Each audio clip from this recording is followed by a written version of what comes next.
O, ayan, nandito si tatay. Papapalitan po natin yung mga kinakapitan ng ilaw kasi inaanay na. Ayan o, nabubulok na. So, papapalitan po natin, ipapagawa natin. Yung kariton. Ayan o, Kariton yung itim. yung mga ano, Dalawang peraso nito na tugdulan. Ayan. Ano tawag ito? palalagyan natin ng bakal. Yung kisame po, hindi pa natin mapapakisamihan. Mapapalagyan ng kisame. Hindi pa natin mapapalagyan ng kisame dahil wala pa tayong budget. Ayan, malinis na po rito. Nabasa natin. Parang nakahinga yung bahay namin. Oo, di ba?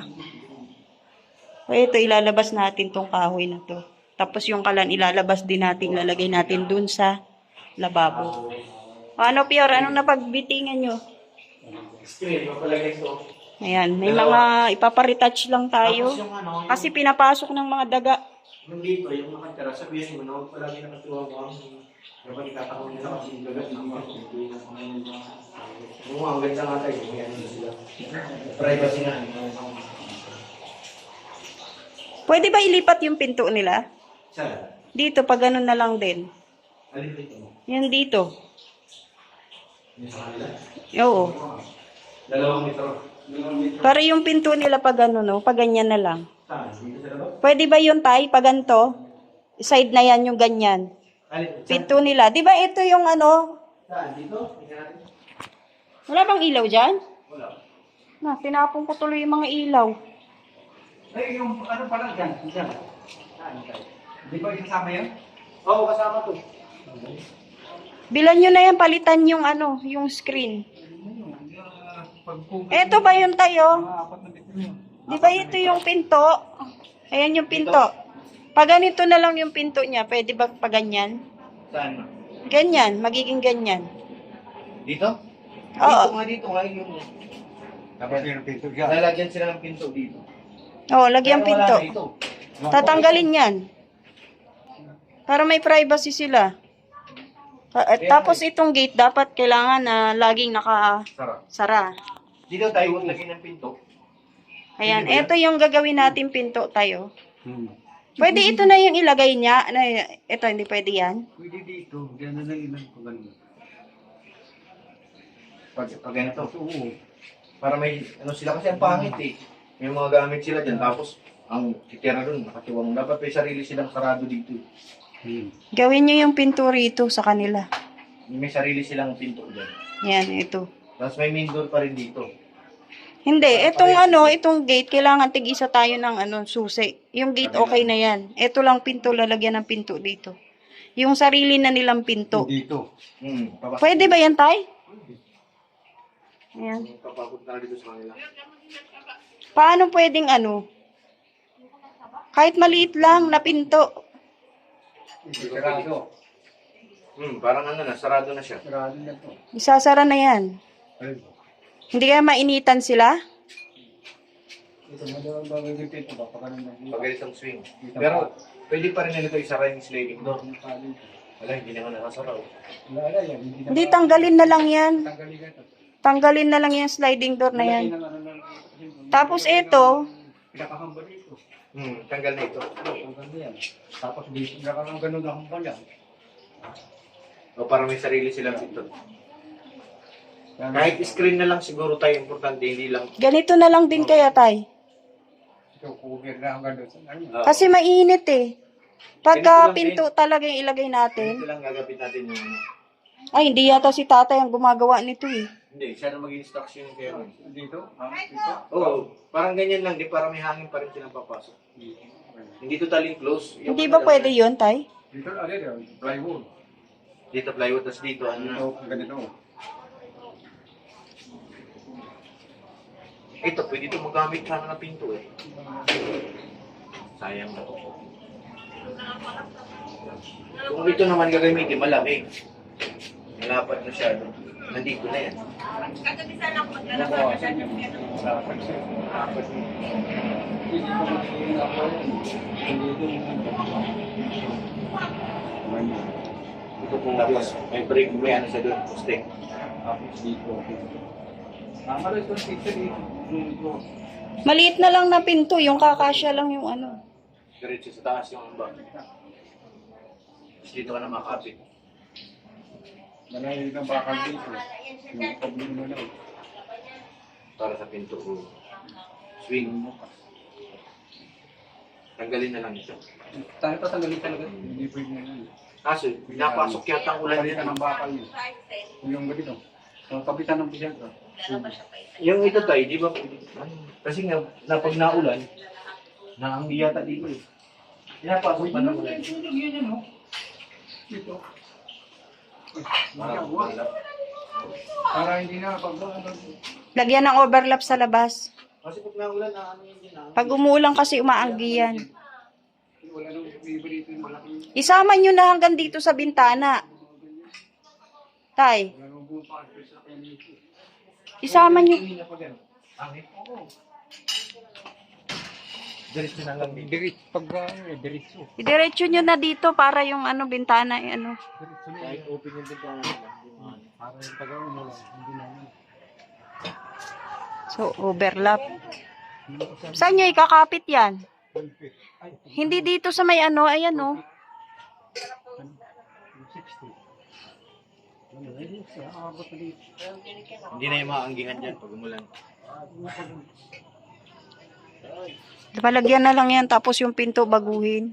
Yung pinto nila. Eto tay, palitan nyo to. Tay. Tay, ito palitan nyo to. Ito. Papalitan na nga yun kasama yun ng screen. Palitan din yung aligoyer nila yung ano. Yung parang sa tindahan. Ito butas yun. Ito yung kalali. Ganyan lang, oo. Yung alam rin. Ikaw bibili pure? Bukas, oo. Nanding naman siya gagawin. Plastic.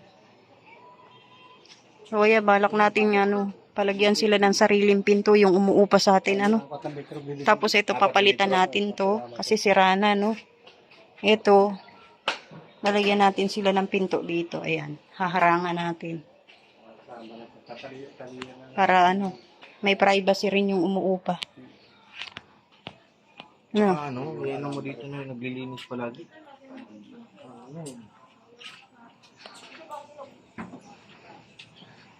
Good morning, 11:33 na po ng umaga. Ayan, nandito kami ni Pure Health sa hardware at meron kaming ipapagawa doon sa bahay.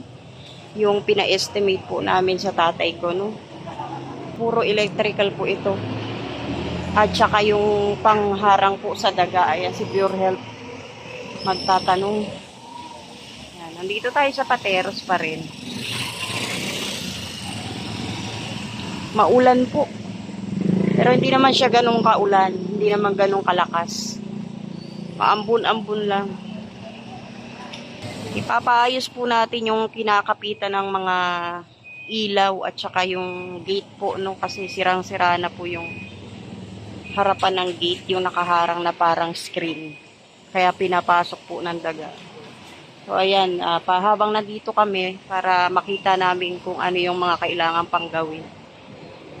Kami na po ang bumili ng ano, ng materialis. Ay, Kasha Pure. Ayan na, oh. Second day. Sa yung second day, ako ilang days na ako dito. Second day po natin, pabalik na naman tayo sa bahay namin. At syempre, nakasakay kami sa tricycle. Ito po yung mga binili namin, gagamitin po sa gagawin sa bahay. Ano po yun? Nakandera? Tama, wala na rin. Wow, Pure Health. Anak kong tutulugan namin ang gabi guys. Maawa na kayo kay Pure Health. Kaya ako nito mamaya. Hindi kasi kami makatulog doon sa bahay dahil wala kang mahigaan. Kamarami pa na rin. Kailangan pang i-clearing. May gagawin pa rin doon. Ayan na. Driver namin may tabi. Ay. Ito po yung binili natin sa hardware, yung plain sheet, tsaka ito, gagamitin po doon sa ilaw. Dito natin ikakapit yung ilaw. Ito naman para dito sa harap. Yan, para hindi na po sila mababasa pag umuulan, kahit bukas yung gate, tsaka yung bintana. Tapos ito yung submeter, para po pag may upuan pa rito, alam ang nagamit na kuryente. Akin na yung remote. Magandang hapon po. Ayan, nandito na naman tayo sa aming bahay. At tinignan po natin kung ano po yung ipinagawa po natin. So, ayan po, napalitan na po yung kahoy ng bakal. Yung kinakapitan po ng ng ilaw. Pinapalitan natin kasi yung kahoy po, sira na talaga. Inaanay na, kaya pinapalitan natin ng bakal. So, ayan na. Lahat po, no, pati dito. Dito. Dito.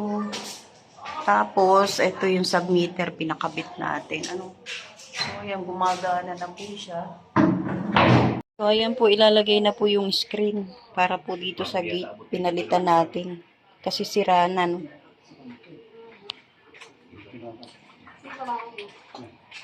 Ayan, okay na po yung screen dito sa gate. Kaya lang kinulang ng pantali. So, bukas na lang po natin tatalian ng maayos. Bibili pa tayo ng pantali. Ayun, naakyat na ni Pure Health yung mga gagamitin naman dito, no? Para naman dito sa gilid. Para pag umuulan, di po bumabasa. Hindi po mapasok ang ulan.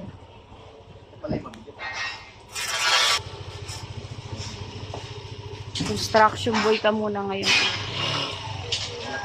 Umaliwalas ang yung gate natin, umaliwalas.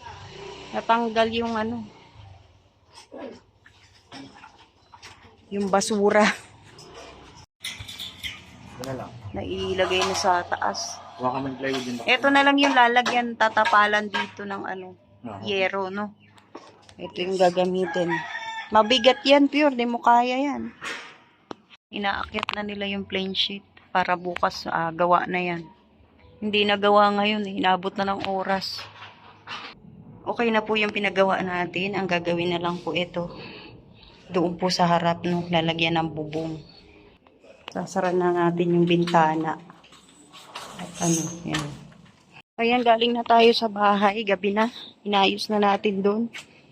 At nakita naman natin na ayos na yung kinakapitan ng ilaw. Napalitan na. Kaya maraming salamat po sa lahat ng manonood. Pure, bye-bye. Shoutout kay Ate Ani Haramilya. Punta naman kami dito sa tatay. At dito kami kakain kasi may ulam pa naman natira. Maraming salamat po. God bless.